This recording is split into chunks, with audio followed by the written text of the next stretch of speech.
Good evening, everyone. I hope you guys in the audience have as much fun as we do performing for you. Thank you for coming tonight. The first story we are going to do tonight is Mr. and Mrs. North. They first appeared in 1936. The characters, publisher Jerry North and his wife Pam, lived in Greenwich Village at 24 St. Anne's Flat. They were not professional detectives, but simply an ordinary couple who stumbled across a murder or two every week for 12 years. The radio program eventually reached nearly 20 million listeners. They were featured in a series of 26 Mr. and Mrs. North novels, a Broadway play, a motion picture, and several radio and television series. They appeared on CBS TV from 1952 to 1953, and then on NBC in 1954. Ernie Kovacs and Edie Adams occasionally spoofed the program with sketches of Mr. and Mrs. South on Kovacs' morning comedy show. So tonight, we are presenting for your listening and enjoyment pleasure, Mr. and Mrs. North in Die Hard.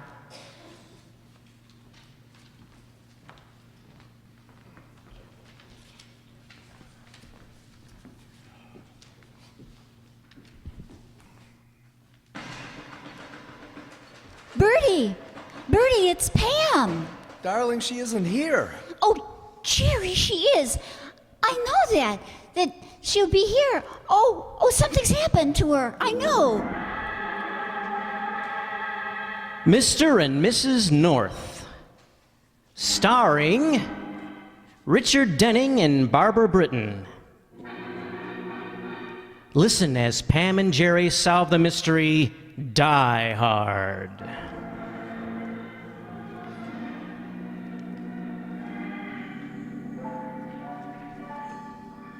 September is a time of many things, of turning leaves and returning vacationers, of homes suddenly grown quiet and schoolyards and campuses coming back to life.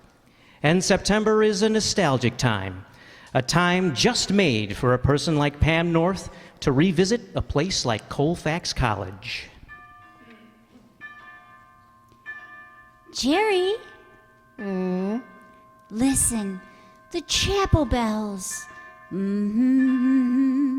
O Colfax, we love thee, the towering trees, thy hallowed halls, the fields of golden flax. Flax? Golden flax, Colfax. It rhymes. It does? O Colfax, we know our Pam. Darling, what's the matter? Oh, that song. I never hear it, but I want to cry. Well, I don't wonder. That song's enough to unnerve anyone. Jerry? Well, the music I can stand, but those lyrics. Oh, it's not what the lyrics say. It's what they mean. Okay, darling. Well, now what do we do? Well, let's see. We've been to the stadium, the dorms, March Hall, Edwards Hall. Now to the library. The library? Oh, now, Pam, you're not going to have time to read. Oh, I'm not going to the library to get a book. I'm going to see Bertie. Bertie? Bertie Twig. Who? Twigg, Twig. Oh, you're kidding. There really isn't anybody named Bertie Twig, is there? Oh, yes, there is. Well, then, let's go. This is a person I want to meet.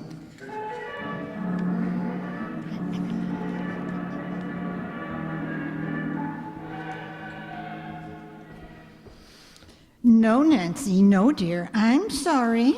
But keepers, Miss Twig. Very sorry, but a rule is a rule. After all, that's why rules are made. Yes, but... And adult books are for adults. Children's books are for children. That's the rule, dear. But I'm not a child. I'm 13. 13. Yes, I know, but, well, a book like this, oh my. Why, I haven't read this even at my age. run along, dear, and... Oh, Mrs. Turner, good afternoon. Hello. Are you, looking for someone, Mrs. Turner? What? No. Well, if there's anything I can help you with... Thanks. The new fiction is over by I the... know. She sure hangs around here a lot all of a sudden, doesn't she? What? Mrs. Turner. She comes in here almost every day. Yes, she certainly does. She sure must take out a lot of books. As a matter of fact, she never... What's the No. matter?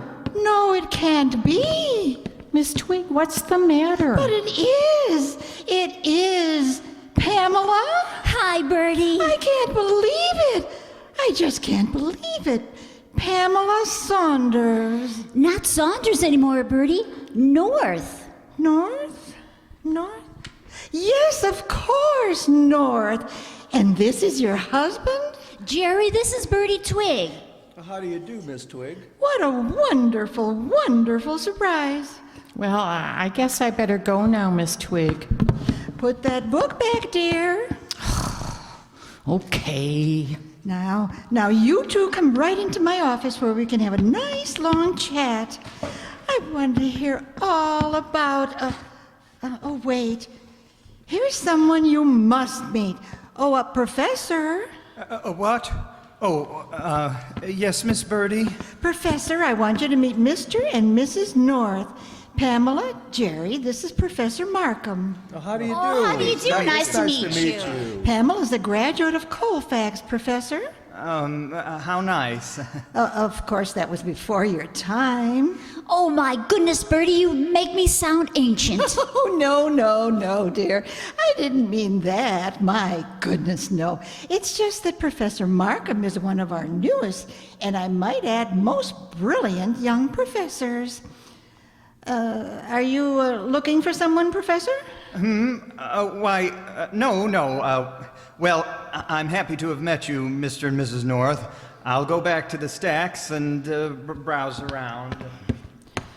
The new fiction is over by the... Bertie? Huh? Oh, Pamela, I... Oh, is there anything wrong, Miss Twig? Wrong? No. No, at least I don't think there is.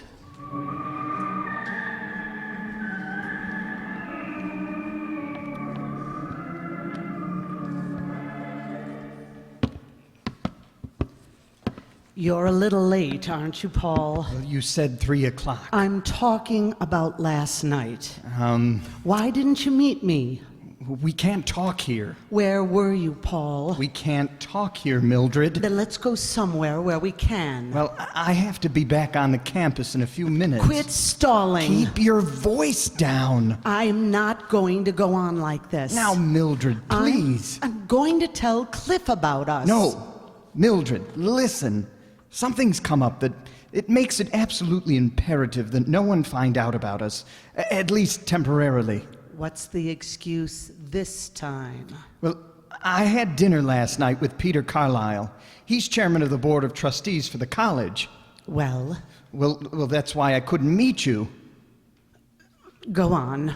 Well, Carlisle told me in the strictest confidence that the presidency of the college may be vacant in a month or two, and that there's a very good chance that I may get the appointment. You? But I'd never be considered if you asked Cliff for a divorce now. The publicity would... Oh, shh. Hello, Mrs. Turner. Hello, Professor Markham. This is too risky. Can you meet me tonight? Yes. 8 o'clock? Pilot Rock? Yes. I'll go out first. All right. And you remember Tommy Norton, Pamela, when he... Oh, excuse me. I'd like to take out this book, Miss Twig. All right, Professor. The Psychology of Murder. What? The title of the book. The Psychology of Murder. Oh, yes, so it is. Well, if you picked up the wrong book and want to change it... No, it's all right. I'll take it. It might be very interesting.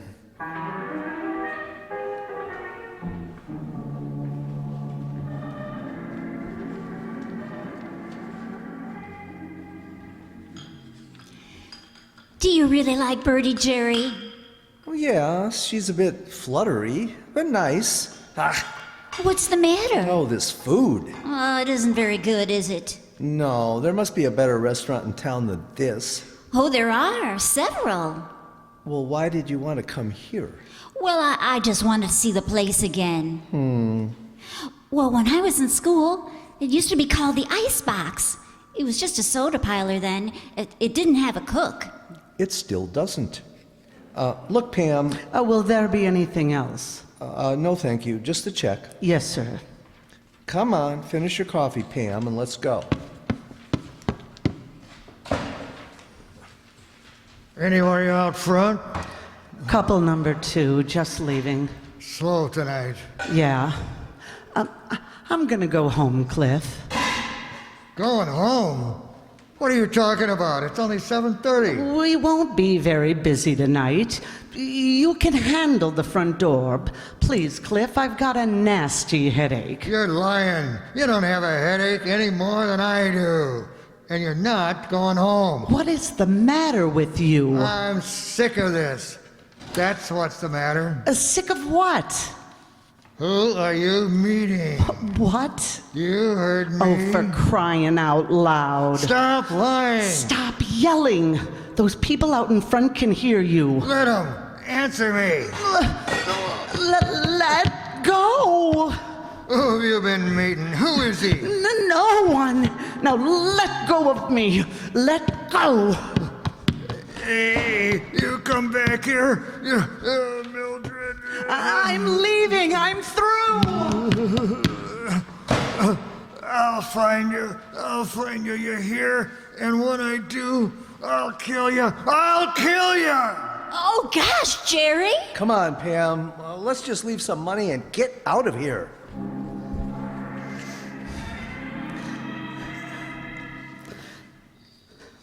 And when I went out the door, Cliff was yelling, "I'll kill you, I'll kill you." Sounds like a delightful little scene. It was horrible, but I am glad it happened. Oh? Cliff had to find out sometime. You said you denied meeting anyone. I did, but Cliff knows I'm lying. Paul, we've got to tell him the truth. And get ourselves killed? Oh, Cliff, he didn't mean that. How can you be so I sure? know Cliff. Perhaps. But I'd hate to go to him and then have you discover that you don't know him as well as you think you do. But aside from that, you seem to have forgotten what I told you this afternoon in the library. About the presidency of the college. I haven't forgotten.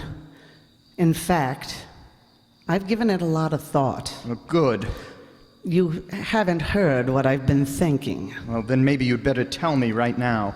Well, for a little while this afternoon, you had me fooled. Fooled? But not for long. After I left the library, I went over to the college. I walked around the campus for a while, daydreaming, thinking about what it was going to be like when I was Mrs. Paul Markham, wife of the president of Colfax College. Me, Mildred Turner, graduating from slinging hash in a greasy spoon to serving tea at a faculty reception. For a dame that didn't even finish high school, I'm going a long way. And then it hit me, wham, right between the eyes. What? That people don't travel that far, that fast. Not people like me, and you know it. Why? And you knew it this afternoon in the library. It was just another stall, another excuse, like all of the other stalls and excuses. Mildred, But this was the last one. What are you going to do? Divorce Cliff and marry you. Okay, so I won't be the wife of a college president. So I'll settle for being just one of a professor. I'm not going to marry you, Mildred. I don't love you. Oh, And that isn't what you said the other times we met here at Pilot Rock. Nevertheless, I'm not going to marry you. This whole thing's been a mistake. Maybe so, but there are some mistakes you can't correct, Paul, and this is one of them. I don't think so. Paul. I can correct it. Paul! Ah! Oh, Paul, no! Please! Please, Paul! No! I can't breathe!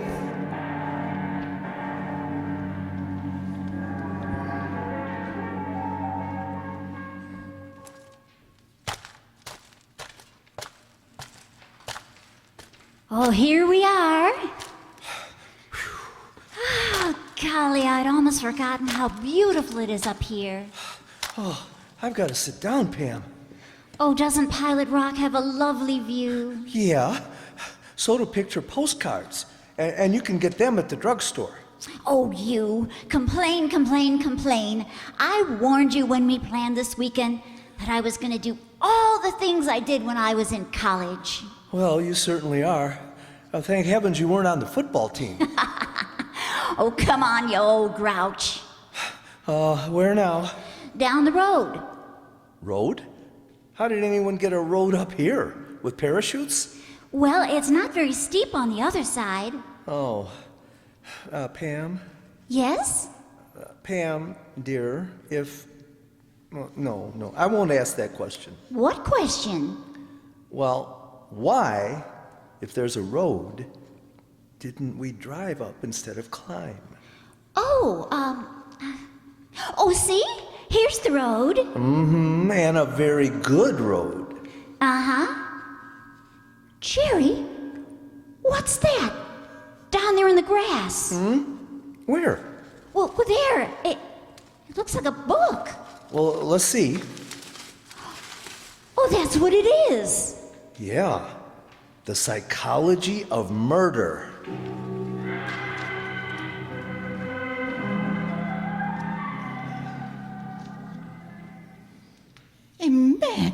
Just imagine what irresponsibility. Where did you say you found it, dear? Well, up on Pilot Rock. Well, I never. Do you remember who took the book out? No, but we'll find out from the files right now. Oh, I better not wait, Bertie. Jerry's outside in the car. Oh, of course. Oh, and don't forget, you and Jerry are coming to dinner tomorrow night. Oh, we're looking forward to it. Fried chicken with giblet gravy. Wonderful. Goodbye, Bertie. Goodbye, dear. Bye. Now, I'm going to find out who. Well, I remember Professor Markham. Such a nice man. Just goes to show never can tell about... Hello? Professor Markham? This is Miss Twig. Twig at the library. And I am shocked at you. What's the matter, Miss Twig? You apparently do not recall what you did with The Psychology of Murder by G. Emerson Pierce, which you took out of the library yesterday. Well, it has been found. Found? And returned to the library. Where was it? Right where you left it, Professor. Up on Pilot Rock. Oh, I see. Yes. I did drive up to the Rock yesterday in the afternoon for some fresh air. I must have knocked it off the seat of my car without noticing it. Oh, I'm sorry, Miss Twig. Oh, terribly sorry. Well, I suppose we all make mistakes, don't we? Even professors. Yes, even professors. Well, I'll forgive you this once. Well, thank you, Miss Twig. And the book is here if you want it. I'll pick it up this evening. And, Miss Twig? Yes? I'd appreciate it if you didn't mention this to anyone. I wouldn't want to get the reputation for being an absent-minded professor. I thought of that. That is funny, isn't it? Well, don't worry, Professor. It will be our secret, just ours. Goodbye. Well, he's probably a nice young man after all. Good evening, Miss Twig. Well, Sheriff Conway, good afternoon. I'd like to ask you a couple of questions, Miss Twig. Why, certainly, Sheriff, of course. What about? Do you know Mrs. Mildred Turner? Her husband runs that Turner Cafe in Cloverdale. Why, yes, I know Mrs. Turner. Was she in the library last night, anytime after 7:30, say? Last night? No, Sheriff, she wasn't. Why? She's missing. Missing? Her husband says she didn't come home at all last night. He's afraid something's happened to her.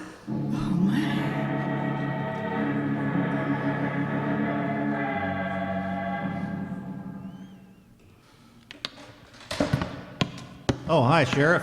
Hello, Dan. Find anything? Nothing. Been all over town. Everywhere. Even at the library.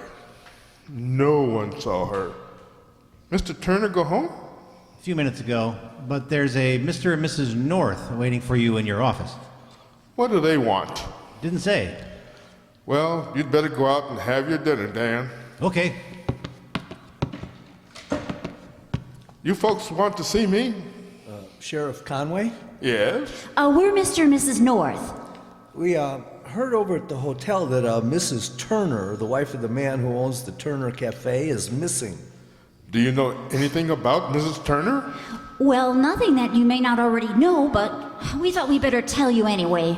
You see, we had dinner over at the Turner Cafe last night, and we overheard Mr. and Mrs. Turner having a pretty heated argument. What about? Well, from what we heard, it sounded like Mr. Turner was accusing his wife of meeting some man. And Mrs. Turner finally went storming out, with Turner yelling that he'd kill her. What time was this? About 7:30. Well, I wouldn't take it too seriously. Oh, I'll ask Turner about it, of course.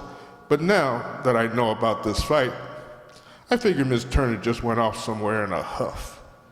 Turner will probably be hearing from her in a day or... Oh, excuse me.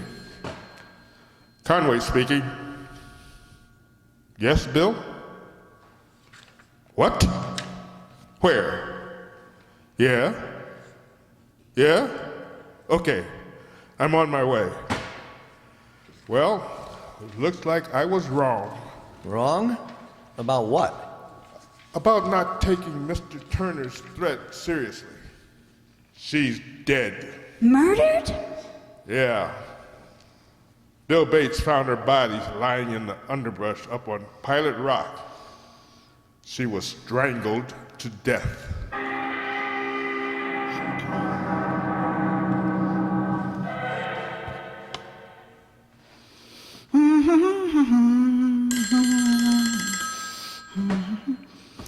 Public Library, Miss Twig speaking. Bertie, this is Pam. Pamela, dear, I'm just thinking about you. I was. Bertie! I'm just remembering how much you liked my popovers when you used to come to my house. Bertie, please, I've got to talk to you. Is something wrong, dear? Have you heard about Mrs. Turner, Bertie? Mrs. Turner? Why, as a matter of fact, I have, yes. Sheriff Conway came into the library this afternoon and Bertie, she's dead. She was murdered. Murdered? But that's impossible. Why, just yesterday she... Murdered? Oh, my. Bertie, listen. That book that Jerry and I found and returned to the library. Yes? Well, it may be a clue to who murdered Mildred Turner. What? Well, Jerry and I aren't sure. We haven't even told Sheriff Conway about the book yet, but we think No, dear, you're wrong. Why, it's unthinkable that anyone... Bertie, will you please? Good evening, Miss Bertie. Twig. Bertie! Good evening, Professor. Bertie! Pamela, dear, I'll have to call you back. But Goodbye, dear. I came to pick up the book, Miss Twig. Book? Oh, yes, book. Now, let's see, where did... here we are. Oh, thank you. And again, my apologies. Oh, that's perfectly all right, Professor. Oh my goodness. Look at the time. It's 8 o'clock, closing time. Closing time? Yes. Well, I won't detain you since I seem to be the only one here. Good night, Miss Twig. Good night, Professor. Miss Twig, about the book being lost, it's still our secret, isn't it? Oh, indeed, yes, indeed. Oh my, yes. Oh, Miss Twig. Hi, Professor. Oh, jeepers, Miss Twig, have you heard about Mrs. Turner? Nancy, dear. She's been murdered.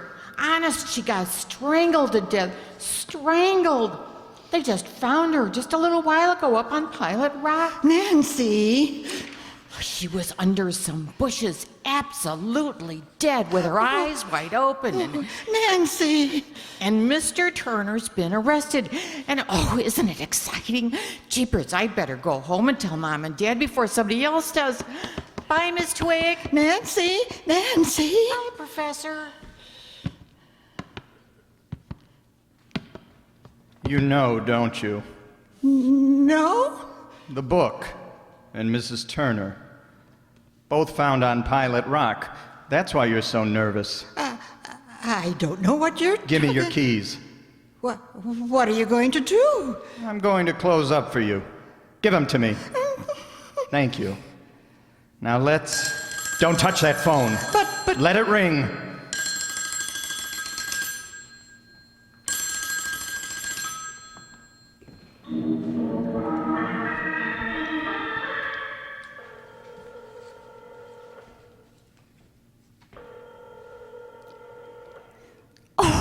She just doesn't answer. Oh, Jerry, there's something wrong. Now, Pam. There is, I know there is. Well, just because she doesn't answer the telephone? But she answered it a couple of minutes ago. All right, so in a couple of minutes, she closed the library and left. Well, what time is it? 8:05. No. No what, Pam? No, Bertie hasn't closed the library and left. The library closes at 8, but Bernie never leaves before 8:30. Oh, Pam. It's true. I worked in that library for 2 years, Jerry. I know. Darling, we've got to get down there and find out what's wrong.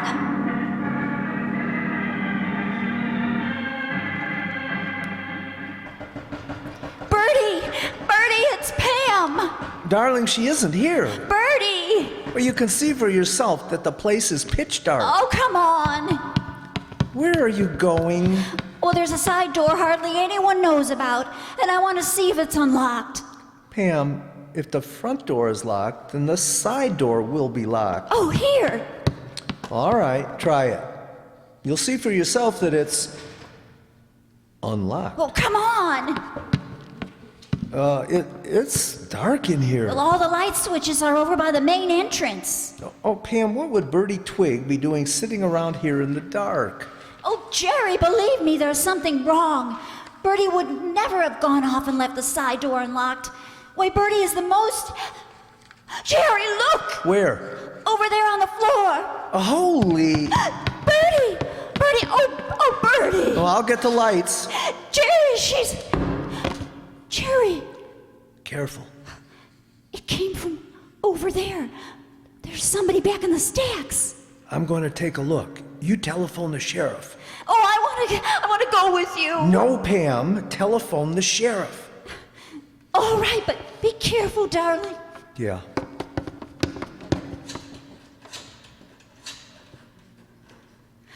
Hello? Sheriff Conway?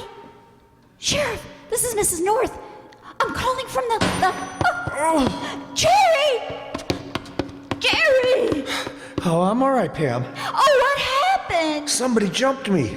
A man. Did you see him? No. Well, you would have if he'd gone out the side door. Well, then he must still be here. Unless he got out of a window. There aren't any. Not on the first floor. Well, except for the small windows above the stacks. Well, let's get some lights turned on in here. Oh, here are the switches. Okay. Now let's close the side door and he won't be able to... Jerry! Look! Climbing up on the bookcase. He's the one Bertie introduced us to. It's Professor Mark! Markham! He's trying to get out that window. Jerry, the bookcase is tipping over! His weight's pulling it over. Markham, look out! It's falling! Look out! Get back, Pam. Oh no! Come on, Pam. Oh, he's pinned under the bookcase! We'll never be able to move a steel case like that. It must weigh a ton. Markham! Jerry! No hurry about getting him out.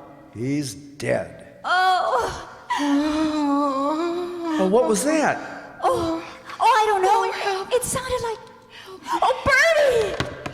Oh, Bertie! Oh, Jared, darling, she's alive. She's all right.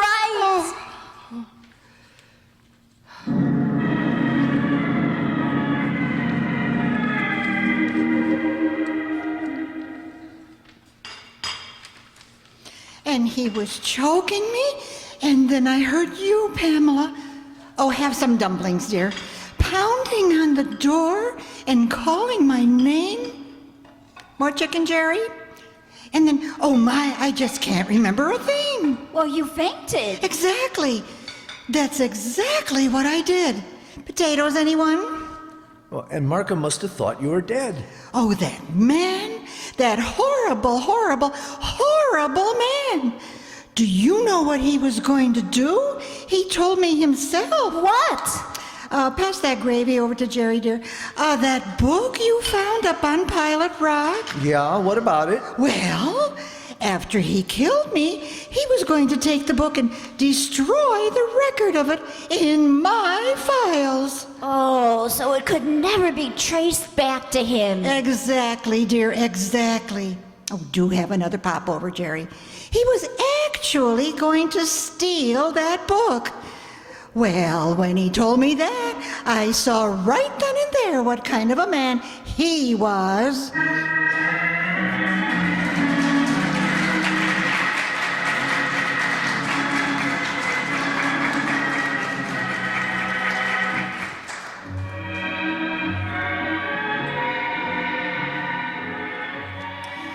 The Adventures of Mr. and Mrs. North are brought to you through the facilities of the United States Armed Forces Radio Service. Tonight's cast consisted of Pamela North, played by Donna Amesmeyer; Jerry North, played by Jay Summerfield; the announcer, played by Brad Zuro, that's myself; Bertie Twig, played by Ellie Babka; Nancy, played by Kathy Juarez; Mildred Turner, played by Allison Byhun; Professor Paul Markham, played by Jacob Palka; Cliff Turner, played by Herb Thompson; Sheriff Conway, played by Andre Dixon; and Dan, played by Marty McNulty, and all of his sound effects. Thank you.